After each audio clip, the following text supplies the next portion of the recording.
Bom dia a todos, eu sou o professor Antônio Cardoso Pinto e dando continuidade ao curso de citologia, falaremos hoje a respeito do ciclo celular. A única maneira de uma célula se originar é através de uma célula pré-existente. Não existe outra maneira. Mesmo que você junte todos os elementos necessários a uma célula e os coloquem junto, será impossível a formação de uma nova célula. Ou seja, a célula sempre se origina de uma célula pré-existente. O processo de formação de novas células, ele pode ser um processo cíclico, típico, e que formará células exatamente iguais à célula que lhe deu origem, e nós chamamos de mitose. Ou ele pode ser um processo não cíclico, reducional, com redução do número de cromossomos, que as células resultantes será diferente da célula que lhe deu origem, que nós o chamaremos de meiose. Ciclo celular é o tempo de vida de uma célula, desde o seu nascimento, desde a sua origem, até a sua divisão em nova outra célula. Nós podemos dividir o ciclo celular em duas porções. Uma porção, que é o período em que ela exerce a sua atividade metabólica, em que ela exerce a sua função, que nós chamaremos de intérfase. E depois ela entrará num processo de divisão, processo esse que dará origem à formação de uma nova célula, que pode ser dividido em duas etapas. Um processo chamado cariocinese, que seria a divisão do núcleo, e o processo de citocinese, que é quando ocorre a divisão do citoplasma. Se nós pegarmos esse gráfico aqui, que eu estou representando, como o tempo de vida de uma célula, nós temos aqui a mitose, o processo de divisão celular que levou à formação de uma célula, e o processo de intérfase, que é o próximo tempo de vida que a célula exerce a sua atividade metabólica e sua função. Nós podemos pegar a intérfase e dividi-la em três porções. A primeira porção, que nós chamamos de G1, ou processo pós-mitótico ou pré-sintético. Pós-mitótico porque ele está ocorrendo após uma divisão celular. Ou pré-sintético, pois é o processo que ocorre a duplicação do DNA e que vai ocorrer depois. Tá? Então, G1, pós-mitótico, pré-sintético, antes da produção, da duplicação do DNA. Nesse período G1 é o período efetivamente ativo da célula. Depois, nós teríamos o período S, período no qual ocorre a duplicação do DNA.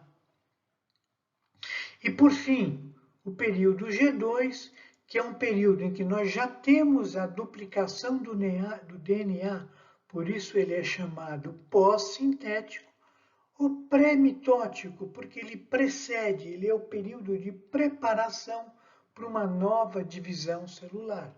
Aí a célula submete-se à mitose e inicia-se um novo ciclo celular. Então, se nós fizermos um gráfico da quantidade de DNA que uma célula tem, então nós teríamos no período G1, nós temos 2S, a quantidade de cromossomos dessa célula, que são na espécie humana, 46 cromossomos. No período S, a gente tem a duplicação desse DNA. Então, ele passa a ter o que? Ele passa a ter o dobro da quantidade de DNA. Ele passa a ter, por exemplo, na espécie humana, os 46 cromossomos, sendo que cada cromossomo terá 2 cromátides. Essa quantidade de DNA ela se mantém no período G2 e depois, no período de mitose, nós temos normalmente a redução da quantidade de cromossomos para 2 cromossomos, para 46 na espécie humana. E assim sucessivamente durante o ciclo celular.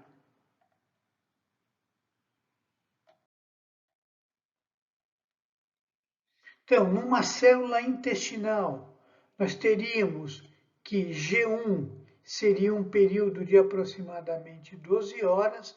Isso vai variar de acordo com a atividade e a função da célula e com a sua capacidade de se duplicar.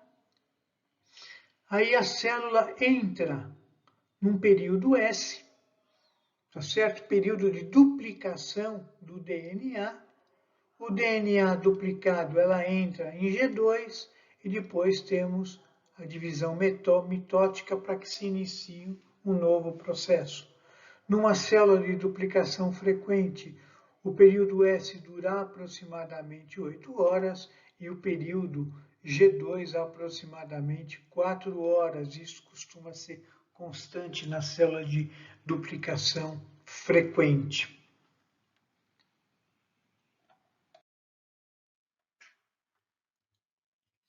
Nós podemos dividir as células de acordo com a sua capacidade de se duplicar, de se proliferar. Nós temos células que estão se dividindo constantemente. Por exemplo, o epitélio, a pele. A pele está sendo constantemente trocada. Então, nós temos que produzir células constantemente. Então, essas células são duplicadas constantemente, formando novas células. Nós temos células como o hepatócito e o fibroblasto que têm a capacidade de se dividir, mas elas fazem só quando for necessário. Então, são células que não se dividem, mas quando necessário, elas podem fazê-la, tá certo? Hepatócito e fibroblasto. Então, por exemplo, quando a gente tem um processo de cicatrização, que nós temos a necessidade de reparar o local, nós temos duplicação do fibroblasto com a formação do processo cicatricial.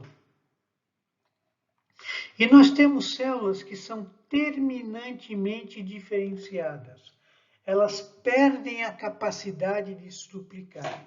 O exemplo disso são os neurônios. São células que não se dividem.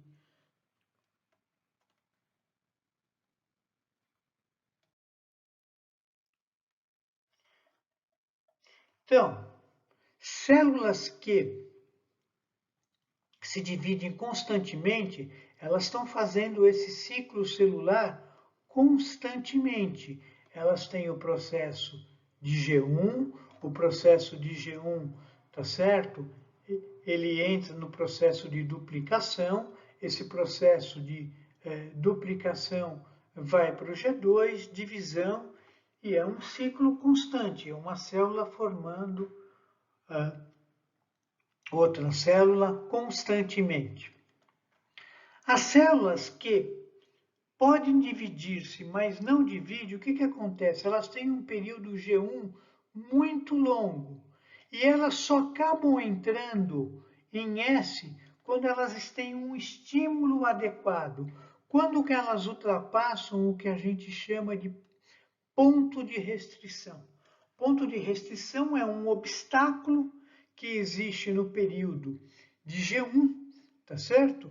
E que impede que a célula duplique o DNA. ela não duplicando o DNA, é impossível que ela complete o ciclo celular e se duplique. Porém, no caso do fibroblasto, quando é necessário, ela adquire a capacidade de ultrapassar esse ponto, passar esse obstáculo que existe, ela entra em S, G2 e se duplica.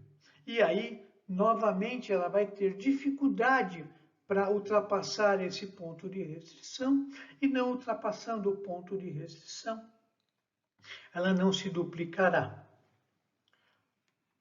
As células que permanecem constantemente em G1 e não conseguem ultrapassar o ponto de restrição são as células que não têm a capacidade de se duplicar, tá certo? Os neurônios, por exemplo. As células que permanecem muito tempo em G1, como elas não estão entrando no período S, como não estão entrando em G2, a gente diz que elas permanecem constantemente no período G0. G0 por quê? Porque elas não estão conseguindo duplicar o DNA e entrar no processo de divisão celular. Ou seja, o ciclo celular dela se restringe, tá certo? A G1. E se restringindo a G1, para se diferenciar das células que têm o ciclo celular total, a gente diz que ela fica em G0.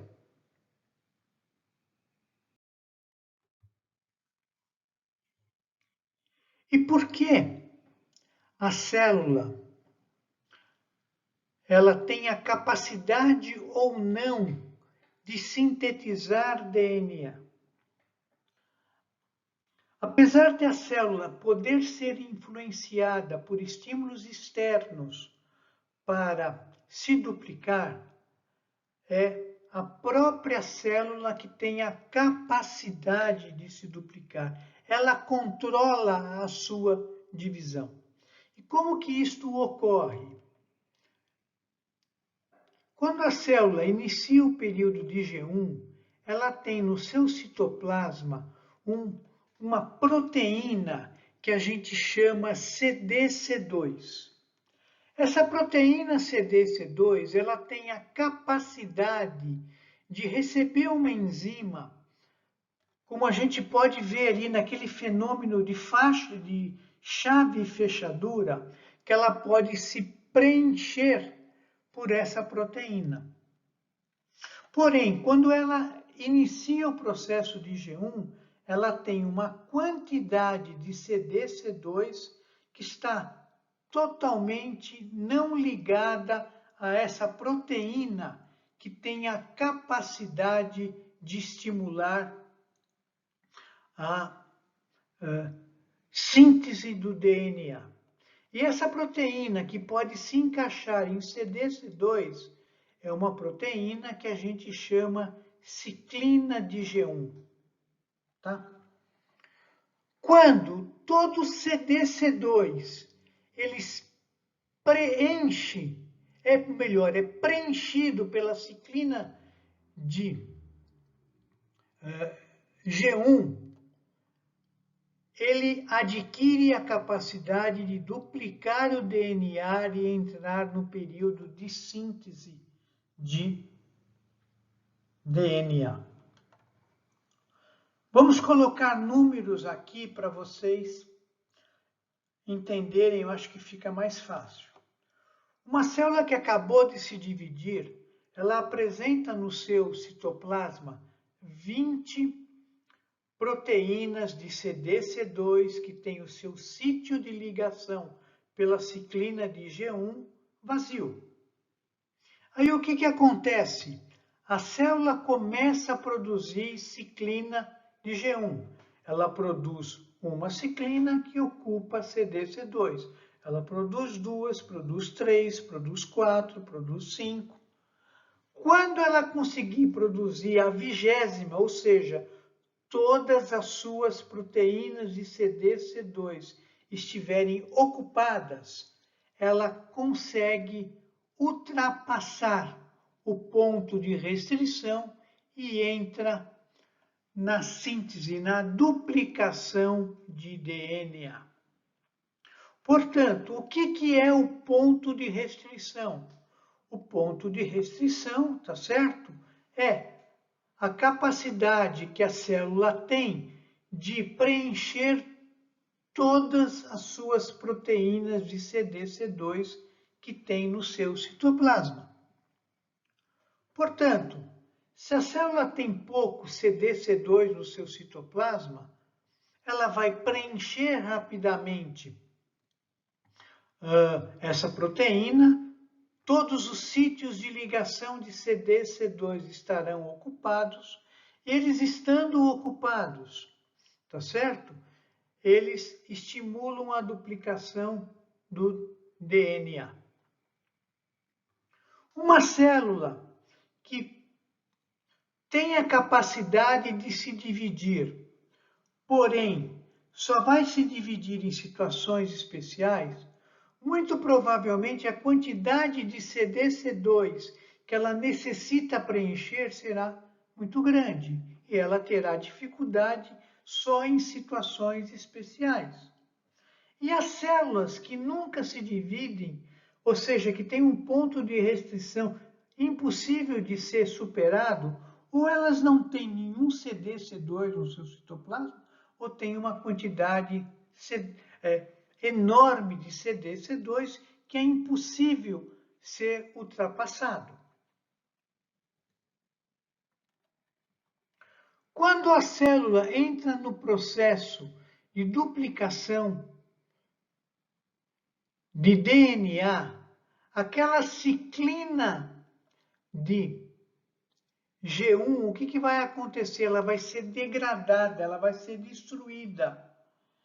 E quando o DNA estiver duplicado, CDC2 estará novamente com todos os seus sítios de ligação desocupados.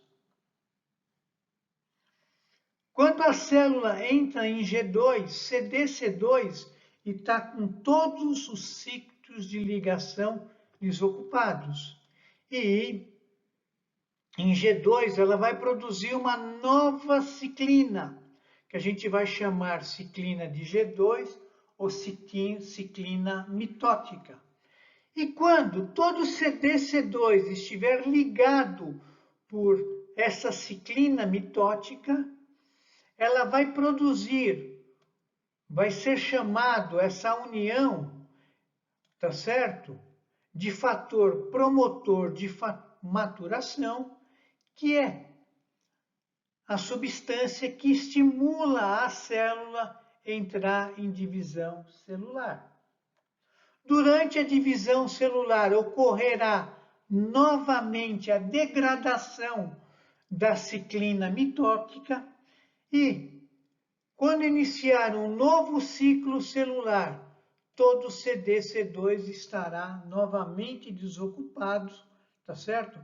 Para que seja novamente produzido uma ciclina de G1 e todo o processo ocorra novamente. Por que essa substância chama ciclina? Porque ela está sendo produzida e está sendo degradada constantemente, tá certo? E seja a própria célula que determina qual é o momento que ela vai se dividir, pois ela só conseguirá duplicar o DNA quando eu tiver todo o meu CDC2 preenchido pela minha ciclina. E como eu disse, a união de CDC2 com a ciclina mitótica forma o que nós chamamos fator de promotor de maturação, que é uma substância que tem a capacidade de induzir a condensação cromossômica. Ela leva ao rompimento nuclear e à reorganização do citoesqueleto, que são fenômenos que levam, que induzem, tá certo? Induzem ao início do processo de mitose ou de meiose, como veremos daqui a pouco.